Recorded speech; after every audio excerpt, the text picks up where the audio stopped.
ዘውልቅ መጽሐፍ ምዕራፍ 14 ከቁጥር 12 እስከ 20 ድረስ አነባለሁ። ዘውልቅ ምዕራፍ 14 ገጽ 119 ማለት ነው። ምዕራፍ 14 ቁጥር 12 ጀምሮ እስከ 20 ከርስታቸው አጠፋቸው ዘንድ በቸነፈር እመታቸዋለሁ፣ አንተም ከነርሱ ለሚበዛና ለሚጠነክር ሕዝብ አደርግሃለሁ አለው። ሙሴም እግዚአብሔርን አለው፣ ግብፃውያን ይሰማሉ። በጣም ልባችሁን መንፈሳችሁን ነቃ አርጋችሁ ስሙት። ግብፃውያን ይሰማሉ። ከዛስ ይህን ሕዝብ ከመካከላቸው በኃይል አውጥተኸዋልና ለዚች ምድር ሰዎች ይናገራሉ። አንተ እግዚአብሔር በዚህ ሕዝብ መካከል እንደሆንክ ሰምተዋል። አንተም አቤቱ ፊት ለፊት ተገልጠሃል፣ ደመናህም በላያቸው ቆመዋል። በቀንም በደመና አምድ በሌሊትም በሰዓት አምድ በፊታቸው ትሄዳለህ። ይህን ሕዝብ እንደ አንድ ሰው ብትገድል ዝናህን የሰሙ አሕዛብ እግዚአብሔር ይህን ሕዝብ ወደ ማለላቸው ምድር ያገባቸው ዘንድ አልቻለምና በምድረ በዳ ገደላቸው ብለው ይናገራሉ። አሁንም እባክህ እግዚአብሔር ታጋሽና ምሕረቱ የበዛ አበሳንና መተላለፍን ይቅር የሚል ኃጢአተኞችንም ከቶ የማያነጻ የአባቶችን ኃጢአት እስከ 3 እና እስከ 4 ትውልድ ድረስ በልጆች ላይ የሚያመጣ ነው ብለህ እንደተናገርህ የጌታ ኃይል ታላቅ ይሁን። ይህን ሕዝብ ከግብፅ ምድር ካወጣ ጀምሮ እስከ ዛሬ ድረስ ይቅር እንዳልካቸው እባክህ እንደ ምሕረት ብዛት የዚህን ሕዝብ ኃጢአት ይቅር በል። ከዚህ በኋላ ያለውን መዝጊያውን ቁጥር እዩ። እግዚአብሔርም አለ እንደ ቃልህ ነው የሚለው። እስቲ በሉት፣ እንደ ቃልህ ይቅር እላለሁ። እንደምን? እንደ ቃልህ። ድገሙና በሉ እስቲ፣ እንደ ቃልህ። ሙሴ እንደጠየቀው ማለት ነው አይደለም? ሙሴ እንደጠየቀው፣ ሙሴ እንዳወራው፣ ሙሴ በእግዚአብሔር ፊት ራሱን እንዳቀረበ እንደዛው ይቅር አልኩ አለ ይላል። መጨረሻ ላይ ካነበብኩላችሁ ቁጥር ነው እርሱ ነው የሚያረኩት። እግዚአብሔርም አለ እንደ ቃልህ ይቅር አልኩ። እንደምን? እንደ ቃልህ። ራሱ እንትኑ ምን መካከለኛ መሆን ችሏል ማለት ነው አይደለም? ምትክ መሆን ችሏል። በማ ቦታ በተፈጠረው ጉዳይ ላይ ጣልቃ መግባት ችሏል።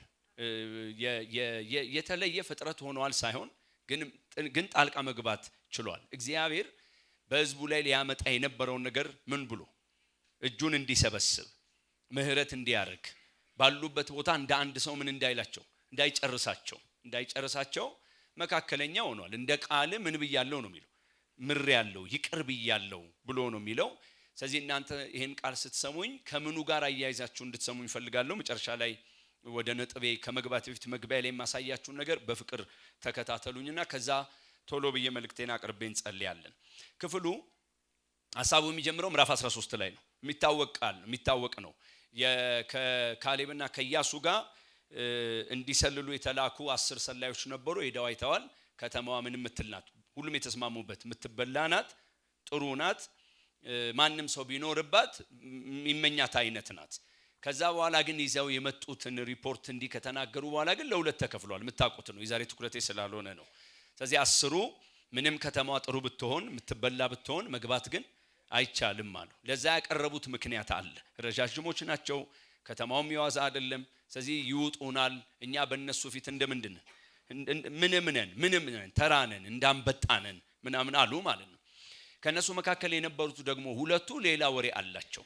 እግዚአብሔር በእኛ ደስ ከተሰኘ፣ እስቲ ቋንቋውን ብሉ። እግዚአብሔር በእኛ ምን ካለ? ደስ ካለው ከተደሰተ አሳልፎ ምን ይለናል? ይሰጠናል። ደግሞ በደንብ አላያቸዋቸውም እንጂ እኮ ጥላቸው ከላያቸው ላይ ምን ብሏል? ተገፏል። እናንተ እንደምታወሩት ምን አይደሉ? አስፈሪ አይደሉም። እንደምን ይሆኑልናል? እንደ እንጀራ። ይሄ ነው መልእክቱ።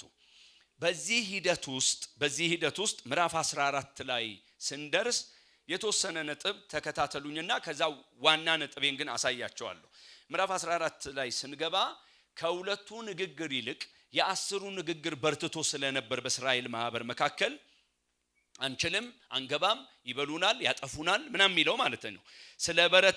ስለበረታ ከዚህ ንግግር የተነሳ መጽሐፍ ቅዱስ ምንድነው የሚነግረን? የእስራኤል ማህበር በታላቅ ድምጽ ጮሁ አለቀሱ ይላል። ቁጥር 1 ላይ ማህበሩም ሁሉ ድምጻቸውን አንስተው ጮሁ፣ ህዝቡም በዛ ሌሊት ምን አደረጉ? አለቀሱ። ለምን ጮሁ? ለምን አለቀሱ? ግልጽ ነው። ምክንያቱም በጣም እመሙ እንትኑን ይዘዋል፣ ፍሬውን ይዘዋል። 10ሩም ማነው ስሙ 12ቱም ከዛ 10ሩ መተው ሲያወሩ ፍሬውን እያሳዩ ነው የሚያወሩት። ከተማ በጣም ምርጥ ናት፣ ትበላለች፣ ትጠጣለች አይደል? በቃ ጥሩ ነገር አላት። ግን በቃ አይቻልም አሏቸው ማለት ነው። ከዚህ ንግግራቸው የተነሳ ማህበሩ ሁሉ ድምጻቸውን አንስተው ጮሁ፣ ህዝቡም ሁሉ በዛ ሌሊት ምን አሉ? አለቀሱ ይላል። ይሄንን መጽሐፍ ቅዱስ ሲነግረን ምን ብለው ምን አይነት ነገር አንጸባረቁ የሚለውን ስናይ ከቁጥር 2 እስከ 4 ድረስ የእስራኤልም ልጆች ሁሉ በሙሴና በአሮን ላይ አጉረመረሙ። ማህበሩም ሁሉ በግብጽ ምድር ሳለን ምን ነው በሞቱን ኖሮ፣ ወይም በዚህ ምድረ በዳ ምን ነው በሞቱን ኖሮ፣ እግዚአብሔርም በሰይፍ እንሞት ዘንድ ወደዚች ምድር ለምን ያገባናል? ሴቶቻችንና ልጆቻችን ምርኮ ይሆናሉ። ወደ ግብጽ መመለስ አይሻልም ምን አሏቸው ይላል። ዋናውን ውሰዱ። የመጀመሪያው በግብጽ ምድር ሳለን ምን ነው ሞተን ባረፍን ነው የሚሉት። ማለት ግብጽ የተሻለች ሳይሆን ምን ነው እዛ ጸጥ ባልን ነው አንዱ። ከዛስ እሱ እንኳን አልፎ ቢሆን እዚቹ ምድረ በዳ ክልትው ባልን፣ ገና ድሮ ምን ባልን። አሁን በጣም በፍቅር ተከታተሉኝ። ማለት ቆይ የሚገቡባት ምድር በሊታውና መሞት ከሆነ ማለት መሞት ከሆነ ለምን እንደዚህ ይጸልያል? አሁን እየጸለዩ ያሉት ምን ብለው? እዚሁ በሞትን እዛም ቢሄዱ ምንድነው እንደነሱ ማለት ነው። አደራ እንደነሱ ምንድነው የሚገጥማቸው እዛ? እሺ አሁን እየጠየቁ ያሉት ምንድነው? ምን ማለት ነው? ይሄ ነው። ለምንድነው እንዲምላችሁ ክፍሉ ወይ መጽሐፍ ቅዱሱ የነሱ ፍርሃት ነው ብሎ አይተረጉምም። በኋላ ሳያቸዋለሁ። ስለፈሩ ነው ስለደነገጡ ነው አይለንም። እንደዚህ አይነት ማመቻመቻ አይሰጥም። ዘውልቅ ምዕራፍ 14 ማለት ነው። ስለዚህ እነሱ ሁለት ቦታ ቢያንስ እንሞታሉ። አንዱ ግብጽ ሆነን ምን ነው ብንሞት፣ ሌላኛው ግን ምድረ በዳ ላይ ብንሆን እዚሁ ብንሞት ይሻል ነበር አሉና ቃል በቃል የሚሉትን ይሁ እግዚአብሔርም በሰይፍ እንሞት ዘንድ ወደዚች ምድር ለምንድን ነው የሚያስገባን? በሌላ ቋንቋ ወደዚህ ምድር ያስገባን እግዚአብሔር የሚያስገባን በምን ሊጨርሰን ነው? በሰይፍ። እዛ ጋም አልቆሙም። ቀጥለው ሴቶች ልጆቻችን ደግሞ ምርኮ ይሆናሉ። ስለዚህ ወደ ግብጽ መመለስ አይሻልምን አሉ ይላል። ቃል በቃል የጌታ ቃል የሚነግረን ከዚህ ንግግራቸው በኋላ ቁጥር 4 ላይ ስንደርስ እርስ በርሳቸው ኑ አለቃ ሾመን ወደ ግብጽ እንመለስ ተባባሉ ይላል። የደረሱበት ድምዳሜ ምንድነው? በቃ ከዚህ በኋላ እዚህ መቀመጥ ምንም ትርጉም የለውም። ከዚህ ኮሚቴ እናዋቅር፣ የሚመሩን ሰዎች ምን እናርግ? እናምጣና ወዴት ይመልሱን? ወደ ግብጽ ይመልሱን አሉ ይላል። ይሄንን ቁጥር እንደተናገረ ምዕራፍ 14 ቁጥር 5 ላይ ሲመጣ የሙሴና የአሮንን ምላሽ በተመሳሳይ የካሌብንና የኢያሱን ምላሽ ይነግረናል። አሁን ራሳችንን እኔን ጨምሮ እዛ ውስጥ እንግባ። ምንድነው እሱ? አንድ እየተመራ ይመጣዝ። ዝም ብላችሁ አትስሙኝ። ቅድም እንደጸለየው ዝም ብሎ ናሴን ደረስኩ ብሎ መደስኮር ልክ አይደለም። ከምናየውም ከማናየውም እልፍ ነገር እግዚአብሔር ምን ብሎናል? ሰውሮናል። እንኳን አይናችንን አልከፈተ ለሰከንድ ከፍቶ ቢሆን ከምን እንዳመለጠን ማለት ነው። እኔ እነሱ ምን አልኳቸው? ቶሎ በሩን ዘግተን እንቆልፍ ነበር። ማን ይወጣ ነበር? ምን እየተከናወነ እኮ እንደሆነ አናቅም። እግዚአብሔር ቸር ስለሆነ ገብተን እንወጣለን እንጂ አሁን እንደጸለይን ብዙ የለም፣ በጣም ብዙ አለ። አሁን ይህን ቃል ስትሰሙ ራሱ እግዚአብሔር እኔ አይደለሁም፣ ራሱ እግዚአብሔር እዚህ ክፍል ላይ ከአንድም 10 ጊዜ ብሎ ተናግሯል። አንዴ አይደለም። ይሄ ታሪክ የሚጀምረው እዚሁ ክፍል ላይ አይደለም። ይሄ ህዝብ ዛሬ በምድረ በዳ መኖሩን አትዩ። በዚህ ምድረ በዳ ሲኖሩ የአምላካቸውን እጅ በግልጽ አይተዋል። ከእጁ በልተዋል፣ ጠጥተዋል፣ ምሪቱን አይተዋል፣ አባትነቱን አይተዋል። በመጡበት ጎዳና የእግዚአብሔር ክንድ ምን እንደሆነ በራሳቸው ህይወት ላይ እየተገለጠ ምን ብለዋል? አይተዋል። የጀመረውን በዚህ ቀን ቢሆን የልምድ ማነስ ይሆናል። የዚህን ቀን አይደለም የጀመረው። በጣም ብዙ የእግዚአብሔር ድንቅና ተአምር በማን ላይ ሆኗል? በህይወታቸው ላይ ሆኗል፣ ተከናውኗል። ምን ማለት ነው? ማንም ሰው ማሰብ ቢችል እዚህ ጋር የገጠመን ነገር ከባድ ነው። ምን ሰማው ነገር ልክ አይደለም፣ ልብ የሚያቀልጥ ነው። ግን ደግሞ እግዚአብሔር እኮ ትላንት አሳልፎናል። እግረ መንገዱን እስቲ አሜን በሉ። ትላንት ካለፍን ዛሬም ምን እንላለን? እናልፋለን። እንደ ቀልድ ለምን እናየዋለን? እንዴት ስብር አላለም? እንዴት የሆነ ሰው መጥቶ አልዘረፈም? እኔ ሌላ ዓለም ይኑር አይኑር አለ። ስለኔ ነው ማውራው፣ ስለማቀው ስለዚህች ምድር እማቀው አንድ ነገር ምህረተ ብዙ የሆነ አምላክ፣ መንግስትን የሚያህል ነገር ፕሮሰሱ ሳይነገረን ትቻለው ብሎ የቀጠለች ምድር ይቺ ብቻ ናት። ውጥረት የለም ወይ? አለ። ነገሮች አልተበላሹም ወይ? ተበላሽተዋል። ብዙ የጌታ ምህረት አያስፈልገንም ወይ? ያስፈልገናል። ኑሮ አልተወደደም ወይ? ተወዷል። ቸርነቱ ግን ዛሬም ድረስ አለ። አኑሮናል፣ አብልቶናል፣ አጠጥቶናል፣ ጠብቆናል፣ ከብዙ ነገር ከልሎናል። ጦርና የጦር ወሬ የለም ወይ? አለ። የቤት ስራ ግን አለብን። ሁላችንም እንጾማለን፣ እንጸልያለን፣ የአምላክን ፊት እንፈልጋለን። እንደተናገርክ እንደዛው ማድረግ ምን ትችላለህ? አሁን ለምን አነሳው? እስራኤል በግልጽ ልትናገረው የምትችለው የአምላክ ምህረትና ቸርነት በህይወቷ ላይ አልፏል። እነሱ ግን ያንጸባረቁት ምንድነው? አልቆልናል ወየው የሚል ነው። አሁን መጽሐፍ ቅዱስ ቁጭ ብለው ቢከራከሯቸው፣ ይሄን ካገኛችሁ ላይ ነጥቡ አይከብደንም። ቁጭ ብለው ቢከራከሯቸው ምታወሩትን ወቁ ቢሉ እንደዚህ አይከብድም።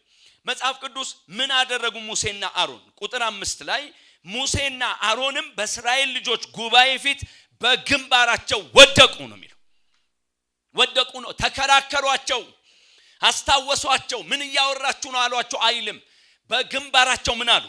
ተደፉ። ይሄ ምንድነው የሚያሳየው? መዋረድ፣ ራስን ማዋረድ፣ መቀደድ። አሁን ይሄን ጉዳይ ቆሜ ልሰማ የምችልበት አቅም የለኝም ማለት፣ ለነገሩ መሸነፍ፣ አንድ የሆነ ነገር እየመጣ እንደሆነ አስተውሎ በቂ ምላሽ መስጠት ነው። ለምን እንደዚህ ያልክ? ቁጥር 6 ላይም ስትመጡ ምድርን ከሰለሉት ጋር የነበሩት የነነዌ ልጅ ኢያሱና የዩፎኒ ልጅ ካሌብ ልብሳቸውን ምን አሉ? ቀደዱ። አሁን ምንድነው የሚነግረን? መግባት አንችልም። እግዚአብሔር በምድረ በዳ በሰይፍ ሊጨርሰን ነው። ምን ነው ግብጽ በሞትን? ምን ነው እዚህ ምድረ በዳ በቀረን? ለምንድነው እንደሚያደርገን?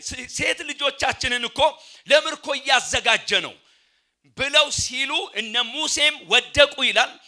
ደግሞስ እነዚህ ሁለት ሰዎች አሁን በፍቅር ስሙ፣ እነዚህም ሁለት ሰዎች ልብሳቸውን ከላያቸው ላይ ምን አሉ? ቀደዱ ይላል።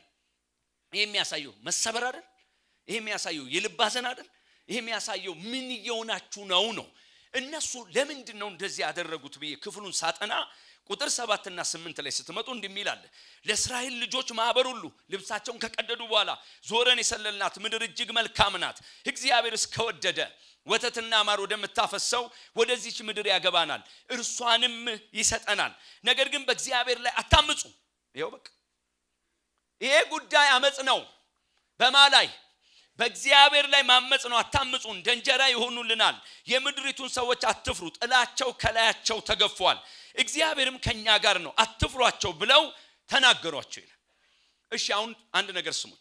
በዚህ ዕውቀት ያሉ የእስራኤል ማህበሮች ሙሴና አሮን ሲደፉ አይተዋል። ደግሞስ ካሌብና ኢያሱም ልብሳቸውን ሲቀዱ አይተዋል። ወጥተውም ደግሞ ነገርየው እግዚአብሔር ላይ ማመጽ ነው። ይሄ ነውር ነው፣ ልክ አይደለም፣ የምታደርጉት ነገር አግባብ አይደለም፣ እግዚአብሔር ያዝናል አሏቸው። የማህበሩ ምላሽ አስደንጋጭ ነው። ቁጥር 10 ላይ ማህበሩም ሁሉ በድንጋይ ይወግሯቸው ዘንድ ተማከሩ ይላል። ልባቸው ተሰበረ፣ ወደ መስመር መጡ የሚል ቃል ይላል። ለመውገር ምን አነሱ? ድንጋይ አነሱ ብሎ መጽሐፍ ነው የሚናገረው ማለት ነው። አሁን እየተንደረደርኩ ያለው ወዴት ነው ካላችሁ፣ ከዚህ ሁሉ በኋላ እነ ሙሴ ጣልቃ ገብተዋል፣ አልቅሰዋል፣ ጮኸዋል፣ አሳስበዋል። ማን ነው ስሙ? እነ ካሌብና እነ ኢያሱ አሳስበዋል። ህዝቡ ግን በቦታው ነው።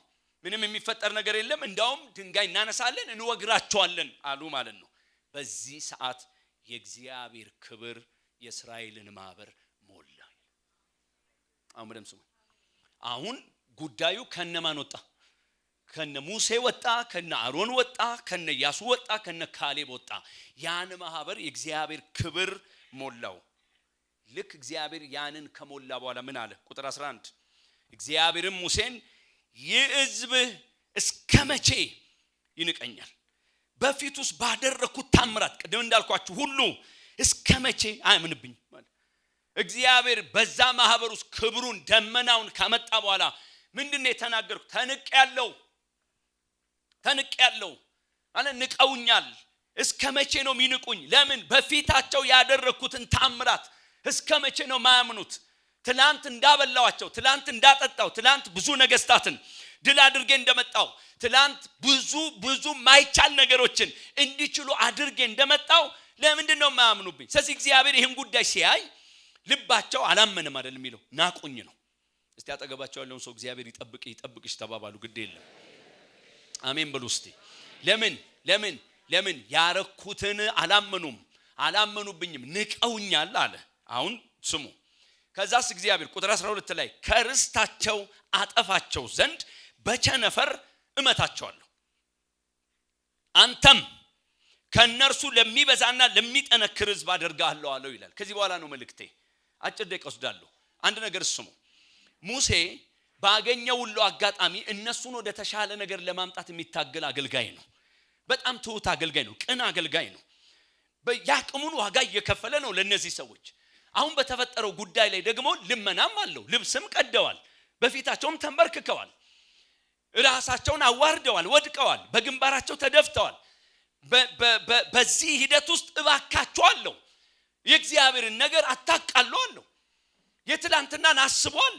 ያበላ ያጠጣ እሱ ነው፣ ትላንትን ያሻገረ እሱ ነው ሚል ነገር አለ። ሊሰሙ ፈቃደኞች አይደሉም። አንሰማም አንድ ነገር ነው። ድንጋይ አንስተው ምን ሊያደርጉ ነው? ሊወግሩ ነው። በዚህ ማል የሚያገለግለው አምላክ መጣ። እባካችሁ ስሙኝ፣ መጣ። ይሄን ሕዝብ ምቀጣውን ቀጣለሁ፣ አጠፋለሁ፣ አላስቀርም፣ በቸነፈር እመታለሁ። አንተም በሚመለከት ከጠየቀኝ ግን ለታላቅ ሕዝብ አደርጋለሁ። በደም ስሙኝ፣ አደርጋለሁ፣ አትከስርም፣ የተሻለ ሕዝብ አመጣልሃለሁ አለው ይላል። እናንተ የእግዚአብሔር ቃል ሁሌ ያው ስለሆነ እኛም ደግሞ ያንን ለመሆን የምንተረተር ስለሆነን እንጂ አንድ ሰው ደጋግመ ነግረው ጎብጠ ነግረው ቤትን አተነግረው እንደገና ነግረው ይህ ቢል ድንጋይ ቢያነሳ በዚህ ማል አምላክ ከተፍ ቢል እኔ ያለውል ቢል እኔን ጨምሩ ከተፍ ቢል እንደው እውነት እናውራ ከተባለ ትንሽ መንጎራደድ አይመጣብንም? ሙሴስ በፍጹም ያለው እኮ ለታላቅ ሕዝብ አደርጋለሁ ነው። አትከስርም፣ ተው፣ አንተ ነገ ሌላ ጫፍ አመጣልሃለሁ፣ አልፈልግም፣ መንገድ ላይ አትቀርም፣ አንተ አትቀርም፣ ላንተ እኔ ሕዝብ አለኝ፣ ሌላ የሚበልጥ ሌላ ጠንካራ እንደ እስራኤል ህልቡ ልህኛ ያልሆነ ለአምላክ የሚመች እሰጥሃለሁ፣ አልፈልግም ማለት እንኳን ትርፍ ሊጠይቅ እንኳን ባከንኩሊል በዚህ ቃል ውስጥ ራሴንም ነው መሰራው። በመንፈስ ባካችሁ ተከታተሉኝ። አልሞቀውም፣ አልተቀበለም፣ እሺ አላለም። እማትተወኝ ከሆነ እምሽክ አርጋቸው አላለም። እናንተ ከኔ ጋር አብራችሁ በመንፈስ ከተከታተላችሁ አዘነላቸው የሚል ቃል የለም። የሙሴ ቢዝነስ ህዝቡም አይደለም። የሙሴ ዋና አጀንዳ ህዝቡ አይደለም። አሳዘነኝ፣ ምድረ በዳ ሊቀር ነው፣ ሚበላው ሊያጣ ነው፣ ሰው ይሆናል ተብሎ ሲጠበቅ መከራ ሊገጥመው ነው፣ እዛው ሊቀር ነው አይደለም። የሙሴ አጀንዳ አንተስ ልክ ነው እንደተናገርክ ለኔ ምን ትሰጠኛለህ? ታላቅ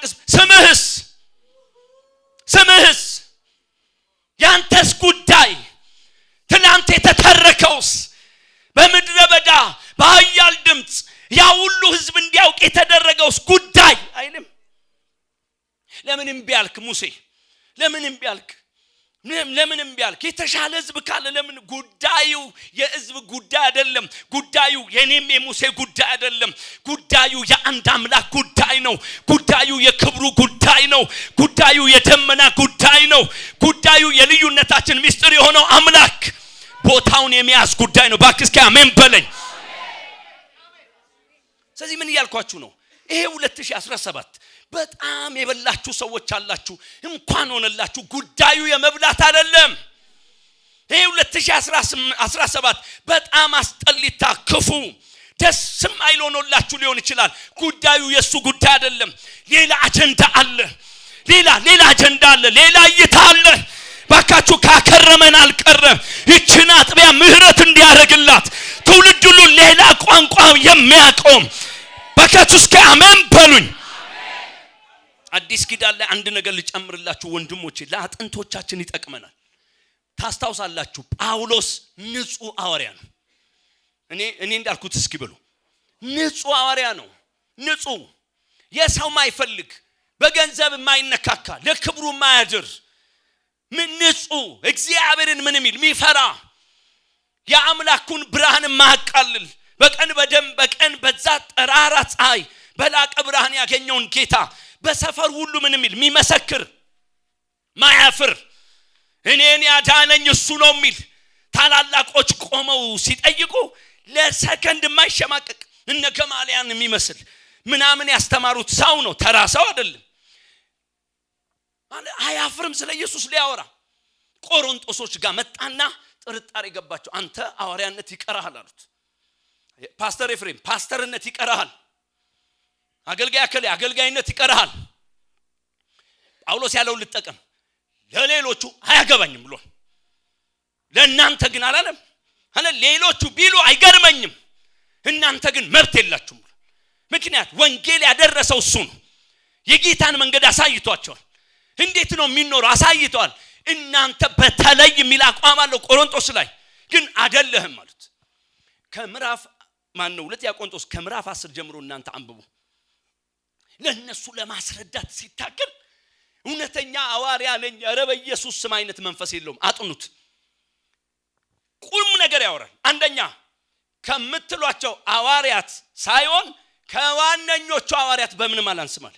እነሱ ከሚጠራቸው ወፈፌዎች ሳይሆን አመፀኞች ሐሰተኞች ሳይሆኑ ከማጋ ከዋነኞቹ በምንም አላንስም። እኔ በምንም አላንስም። አንድ በምንም አላንስም ብቻ ደግሞ ሳይሆን ይወራና ይተረክ ከተባለ ልዘረዝረው የምችለው ትምክት አለ። እናንተ አገልጋዮች እንደ መልእክት ከሰማችሁኝ ማንንም እንዲያጎብጣችሁ አትፍቀዱ። ማንንም ከዚህ በፊትም ተናግሬያለሁ። በፍቅርና በደስታ ደረታችንን እየደቃን ስለማገልገል እናወራለን እንጂ መድረሻ ቢስ የሚባል የለም። ውበታችን ነው እሱ። አግኝተን ነው እንደሱን ማገልገል። ይሄ ዘመን ያመጣውን ጣጣ ወደዛ ጣሉ። እንደዛ አይደለም። እሺ ትምክትም ቢሆን አለኝ አለ ሳብ አድርጎ ምን ላንሳ? ብራዊነት ምን ላንሳ? መማር ምን ላንሳ? ዝርዝር አለው። እናንተ እሱ ነው እንደሚደንቃችሁ ምዕራፍ 11ን ምዕራፍ 12ን ሂዱና አንብቡ። እስከ 3ኛው ሰማይ ድረስ የመሄድ ብቃት ያገኘ ሰው፣ ምህረት ያደረገለት ሰው ነው። እግዚአብሔር እዛ ድረስ የወሰደው ሰው ነው። እሺ ከዛስ እሱን ተውት። 2 ነገር እናንሳ። የመጀመሪያው ስቃይ፣ መከራ፣ እንግልት፣ መሰደብ፣ መገረፍ እሱ ይዘረዝር መከራ ምናምን ይልና በዚህ ሁሉ ግን የሚያሳስበኝ የነበረው እላዩ ላይ የሚያርፈው ዱላ የቱን አጥንቱ እንደሚሰብረው አይደለም። እላዩ ላይ የሚያርፈው ግርፋት የሚያመጣበት ጠባሳ አይደለም። በሰዎች መካከል የሚጠግበው የንቀት ቃል አይደለም። የላዩ ላይ የሚያወርዱበትን ውርጅብ የሚያሳስበኝ በዚህ ሁሉ ውስጥ ያሳስበኝ የነበረው የአብያተ ክርስቲያናት ጉዳይ ነው አይደል? ከኔ ጋር ናችሁ ወይ? ምኑ እየበረታ መከራው ስቃዩ እመኛለሁ 2018 እንደዚህ አይነት ትውልድ እንደሚነሳ። ብዙ የሚጠሰጥስ ነገር ቢኖርም የሚከብደኝ ግን አለመብላቴ ቢያሳስበኝም መከራው ቢያሳስበኝም ስቃዩ ቢያሳስበኝም አንድ ግን የሚከብድብኝ ነገር አለ። ወደ ልሳን የሚያመጣኝ ወደ ጸሎት የሚያመጣኝ ያምላክ ቤት እንደዛ ነው የሚለው። እሺ ያው ቃል ላይ ላንብብላችሁ። እኔ ይወደዋለሁ ታውቃላችሁ መቼም ያው ቃልን ምዕራፍ 11ን ቁጥር 28 ጀምሮ ሌላም ያልዘረዘርኩት ብዙ ችግር ገጥሞኛል ይላል። ሰምታችኋል። ከዛስ ይሁን እንጂ ይህ ሁሉ መከራና ችግር ቢደርስብኝም ከሁሉም በላይ አስብ እጨነቅ የነበረው ስለ አብያተ ክርስቲያናት ደህንነት ነበር። ቀጥሎ የሚለውን ስሙ። ከደከመው ጋር የድካሙ ተካፋይ ሆኛለሁ። አንድ ሰው በመንፈሳዊ ሕይወቱ ሲሰናከል ስለርሱ በሐዘን ተቆራምጃለሁ፣ በቅናትም ተቃጥያለሁ ይላል። በጣም እንትን ያበዛዋል እኮ አውቃለሁ። ይሄ በጣም ነው የሚያበዛው። ግን ለዛሬው ወሰዱልኝ። እሺ ምንድነው የሚለው? የሆነ ሰው እኮ ሲደክም አብሬ ድክም ያለው ከመስመር ወጣ ሲባል ቆሽቴ ደብኗል። ሰምታችሁኛል? እሱ ስለመቆሙ እኮ አለ የሆነ አንድ ሰው አቅም አጣ፣ መኖር አቃተው፣ ጉልበት አጣ። እናንተ ተቆራምጃለሁ በሐዘን። ያንን ሰው ሳስብ ሐዘን አለኝ።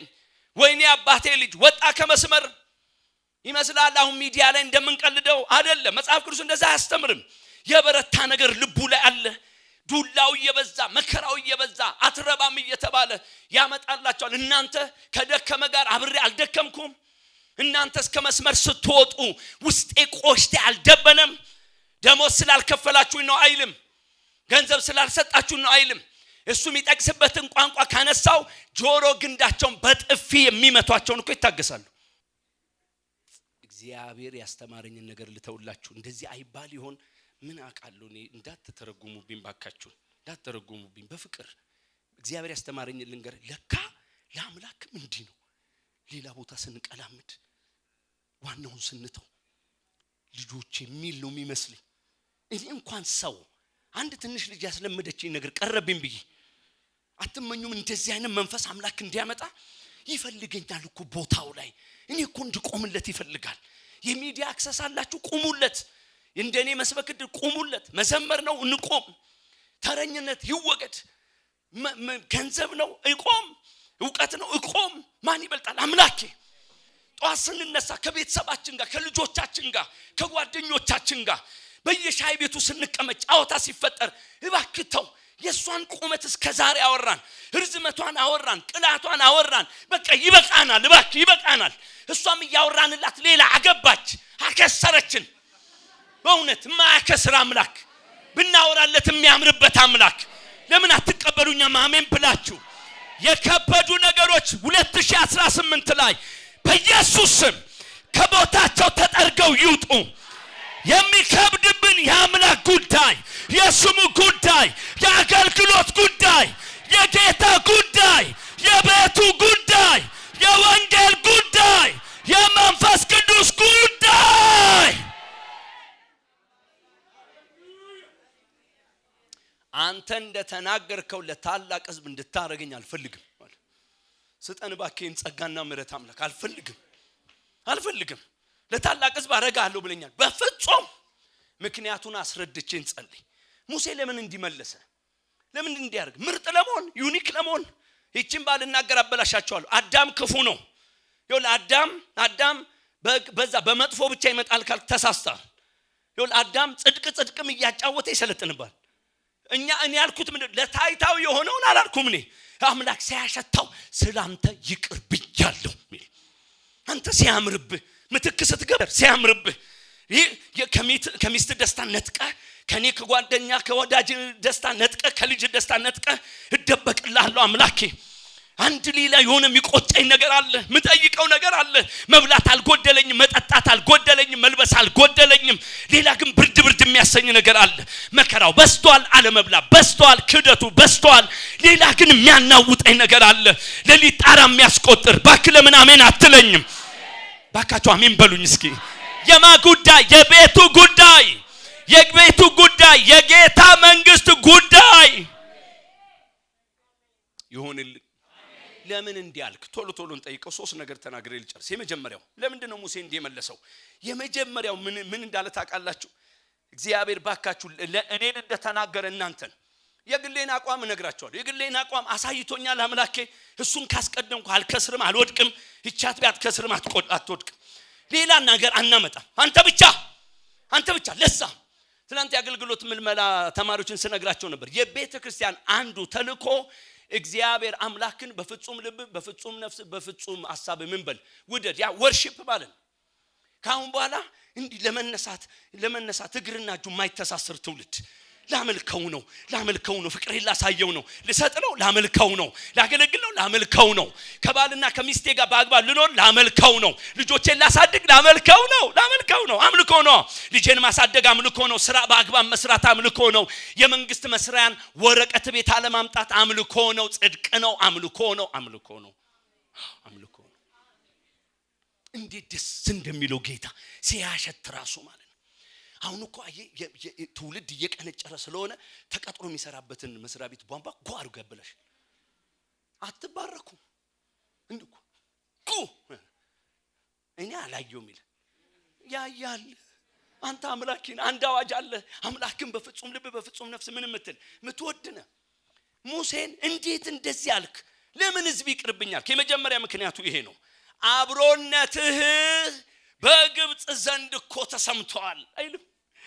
ምንድነው ምክንያት? ያንተኮ እሉና ያንተኮ አብሮነት ከህዝቡ ጋር እኮ እንዳለ ተራ የግብጽ ህዝብ ያውቃል። ቁጥር 13 እስከ 15 ሙሴም እግዚአብሔርን አለው ግብጻውያን ይሰማሉ። ግብጻውያን የሚሰሙት ምንድነው? እንደሚላ ምንድነው የሚሰሙት? ህዝቡን በመድረ በዳ ምን አረገ? ጨረሰ የሚለውን እኮ ነው። ይሰማሉ። ከዛስ ይህን ሕዝብ ከመካከላቸው በኃይል አውጥተዋልና ለዚህች ምድር ሰዎች ይናገራሉ። አንተ እግዚአብሔር በዚህ ሕዝብ መካከል እንደሆነ ሰምተዋል። አንተም አቤቱ ፊት ለፊት ተገልጠሃል። ደመናም በላያቸው ቆመዋል። በቀንም በደመና አምድ በሌሊትም በእሳት አምድ በፊታቸው ትሄዳለህ። ይህን ሕዝብ እንደ አንድ ሰው ብትገድል ዝናህን የሰሙ አሕዛብ አይልም? የመጀመሪያ ጥያቄው የሙሴ ምንድን ነው? የመጀመሪያው መቼ ብቻቸውን መጡ? በየትኛው ችሎታቸው? እንዴት እዚህ ደረሱ? የትኛው አቅማቸው? አንተ እግዚአብሔር ግብጾች እኮ ያውቃሉ ምንን ኃይልን ያክንድን ያውቃሉ። አንተ ነህ እኮ ጎትታ ያወጣቸው በጸናች ክንድ። አንዴ ድንቅ ያርክ፣ አንዴ ታምር ያርክ፣ አንዴ ዋየ ቀየርክ፣ አንዴ በኩር እየመታ። እየሰማችሁኝ ነው ወይ? ይሄ እኮ ተሰምተዋል። በግብጽ እኮ ተሰምተዋል። እግዚአብሔር አባታቸው ነው እኮ ተብሏል። መሪያቸው እኮ ነው ተብሏል። አብሯቸው ነበር ተብሏል። ምንድነው ሙሴ የሚያሳስብ? የአብሮነት ነዋ። እሱ ነው የሚያሳስብ። እሱ ነው የሚያሳስበኝ። አንተ እኮ ነበርክ። ማንን አድርጎ ያውቃል? በቀን በደመና ይመራ አንተ፣ ሌት በእሳት አምድ ይመራ አንተ። ይሄ እኮ ነው ያንተ ዝና። ይሄ እኮ ነው ያንተ ልዩነት። የኔ አባት መገኘት እኮ ነው፣ አብሮነት እኮ ነው። ሌጣ እኮ አይደለም። ይሄ ሕዝብ ከጀርባው አንተ እንደነበርክ በህይወቱ በታሪኩ ታይቷል። እማኝ የለም እዚህ ጉባኤ ራሴን ጨምሮ እማኝ የለም። መብላት የሚባል ምን እንደሆነ በማናቀበት ሁኔታ ውስጥ በልውን ነው ጥግብ ብለን ልውን ነው መገኘቱ። ቋንቋ እኮ የለው። እስቲ የዓለም ሁሉ ምግብ ይደርደርላችሁና እኔ ልሂድ ይበል። ምን ሊበጅ? ስንቱ ጉርሻ ልትጎርሱ? ሙሴ ያወራ ያለው ምን እንደሆነ አውቃቸዋል ወይ? የዚህ ሕዝብ እግር እኮ መነሳት አንተ ነህ። አንተ ነህ። የትኛው ጉልበቱ የደነገጠ አይደለም ወይ? መጀመሪያስ በግዞት ያለ አይደለም ወይ? መጀመሪያስ በአዘን ያለ አንተ ነህ። ግብጽ ያለ ሕዝብ በሙሉ አንድ ነገር ያስታውሳል። ምን? ማዳንህን፣ ማብላትህን፣ ማጠጣትህን፣ ነገስታትን መምታትህን በቀን በደመና ሌት በእሳት አምድ እንደመራቸው እኮ ይታወቃል አለ። እንዲህ የሚያውቅ ሕዝብ ደግሞ ዛሬ ምን ሊያውቅ ነው? ፈጃቸው። አሁን የሱ የመጀመሪያ ጥያቄ አብሮነትን ያወቁ ግብጻውያን የሚል ነው። ሁለተኛው ምንድነው? አላቆያችሁም። አሕዛብ እግዚአብሔር ቁጥር 15-16 ይህን ሕዝብ እንዳንድ ሰው ብትገድል ዝናን የሰሙ አሕዛብ እግዚአብሔር ይህን ሕዝብ ወደ ማለላቸው ምድር ያገባቸው ዘንድ አልቻለምና በምድረ በዳ ገደላቸው ብለው ይናገራሉ። ሙሴ ለምንድን ነው አልፈልግም ያልከው ከተባለ እግዚአብሔር ሆይ ወደ ማልክላቸው ምድር ማስገባት አቅቶህ መንገድ አስቀራቸው ይባላል። አቃተው ይባላል። ስላልታዘዙ ነው አይሉ። በዚህ ስጋዊ አእምሯቸው አትስሙ።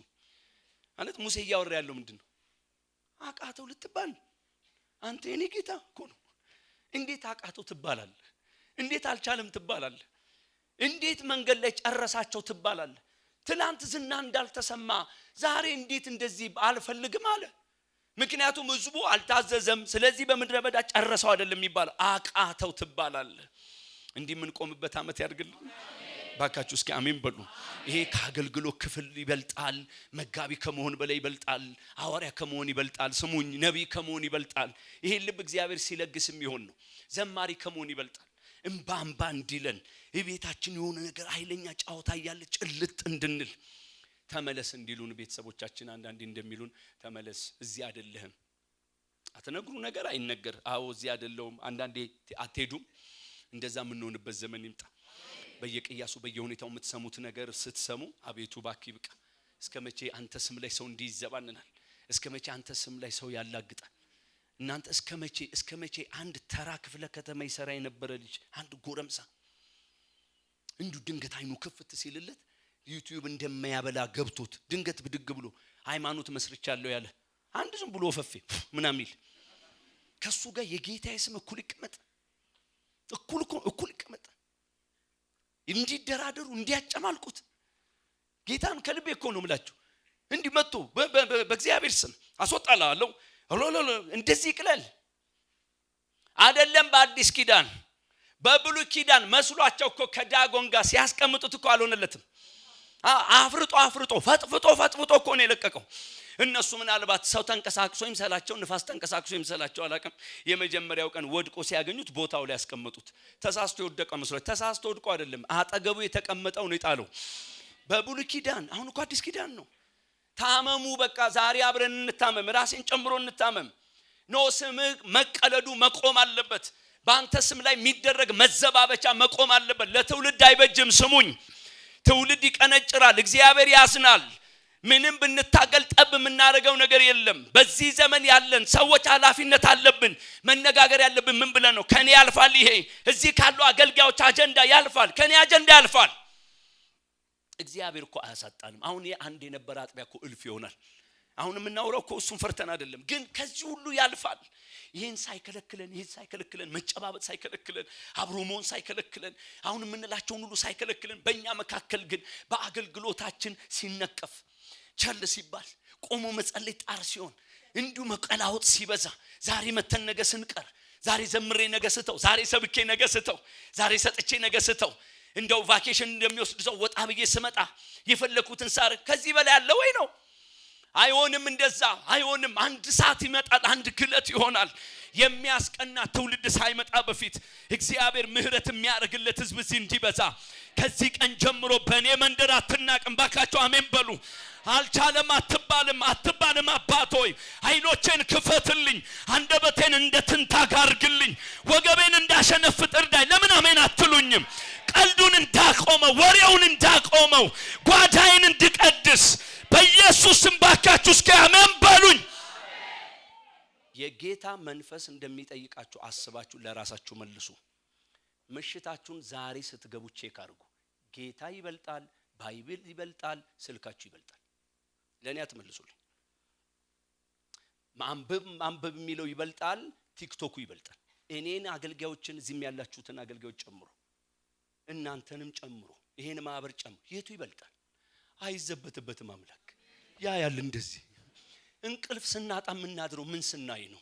ራሴን ጨምሮ ቀድሱት። ዛሬ ተቀደስ፣ መኝታዬ ላይ ተቀደስ፣ ሳሎኔ ላይ ተቀደስ፣ እዚህ ስልኬ ላይ ምን በል ተቀደስ።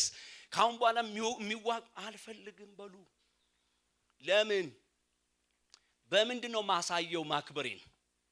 ፍርሃቴን በምን ልግለጥለት? ንገሩኝ እስቲ፣ በምን ልግለጥለት? እዚህ ቆሜ የምዘምረውና እቤቴ ለምን ይጋጭብኝ? እዚህ መንበርከኬና ጓዳዬ ለምን ይጋጭብኝ?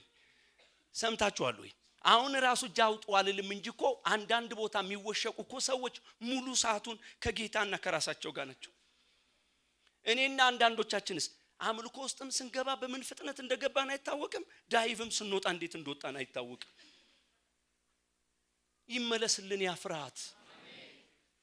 ባካችሁ ለምን አትቀበሉኝም? እንዴት ወጣው? እንዴት ገባው?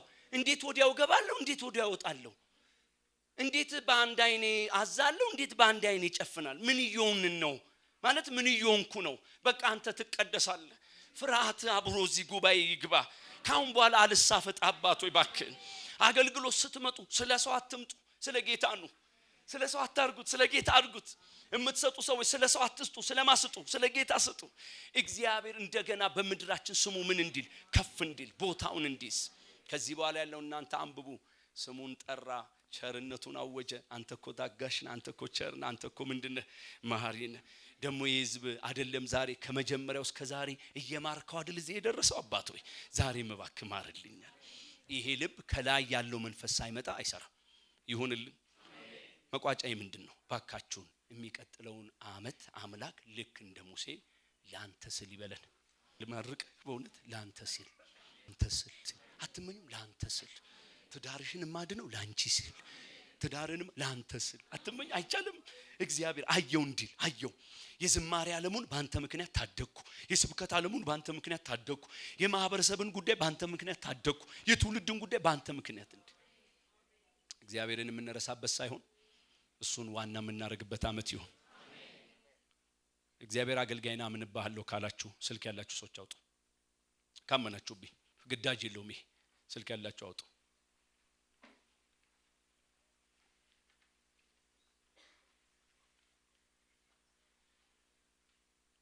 ይሄ እጃችሁ ላይ ያለ ስልክ ይዛችሁም ያልመጣችሁ ቤትም ካለ ውስጡ ምን እንዳለ ልዑል ያውቃል።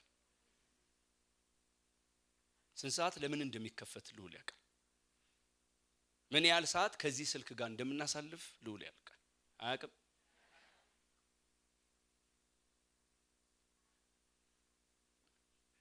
እንደ ሞኝ ከተቀበላችሁ ዛሬ ከዚህ ስትወጡ ጀምሮ ዛሬ ማታ አትሊስት እግዚአብሔር ተናግሮኛልና ሰፊውን ሰዓቴን አትወስድም በሉ እስቲ። እንደኔ አትበላኝም በሉ እስቲ። አትበላኝ ግድ የለም። ዘመኑ እኮ እንደሚባልበት አይደለም፣ ሞደርን ምናምን ነው አይደል? እኔ ይሄ ነው የሚያዋጣን። እስቲ አትበላኝም በሉ። አትበላኝም። ፍርሃት በሁሉ አቅጣጫ ለአምላክ ማሳየት የእግዚአብሔር ጸጋ አለ የለም? ቅድም ያነሳውላችሁ ጳውሎስ ከዱላው በላይ ከግርፋቱ በላይ ከትችቱ በላይ ከስድቡ በላይ የሚያሳስበው ነገር አለ።